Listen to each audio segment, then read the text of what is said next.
সুপ্রভাত বন্ধুরা, আজকে দেখাচ্ছি আমার বাগানের জুঁই ফুল গাছটা। দেখুন, এইটা কিন্তু ছাদ, দোতলার ছাদ মানে 3তলা। গাছটা কিন্তু একতলা থেকে উঠেছে, টবে বসানো নেই। আপনাদের দেখাচ্ছি কত লম্বা, রাস্তাও পাড়ি দিয়ে নিচে এসছে। বাকি শেকড়টা দেখা যাবে না, কিন্তু দেখুন পুরো সবুজে সবুজে ছেয়ে গেছে। প্রচুর ফুল ফুটছে, অনেক দিন থেকেই ফুল ফুটছে। নিচে ফুল একদম রোজ দিন আমাকে ঝাড়ু দিয়ে ফুল সরাতে হয়, এত ফুল হয়। আর কি মিষ্টি গন্ধ! জুঁই ফুলের গন্ধ তো আপনি সবার জানাই আছে, আপনারা সকলেই জানেন।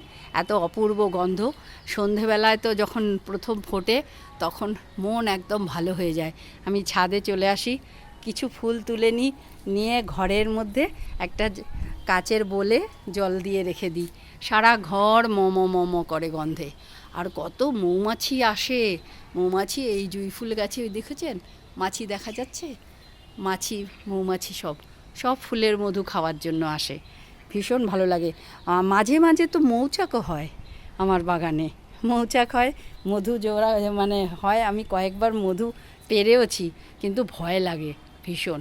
ওই দেখুন মৌমাছিরা ঝাঁকে ঝাঁকে, ছোট ছোট মৌমাছি। এই মাছিগুলো একটু সাইজে ছোট, এই ছোট মৌমাছি, ওরা এসেছে জুঁই ফুল থেকে মধু নিতে। দেখুন এখনও ফুটবে, প্রচুর ফুল ফুটবে। কেমন লাগছে? যদি ভালো লাগে আমাকে লাইক করে আর ফলো দিয়ে আমার পাশে থাকবেন, ঠিক আছে? টাটা। অনেক অনেক ভালোবাসা। সকলে খুব ভালো থাকবেন।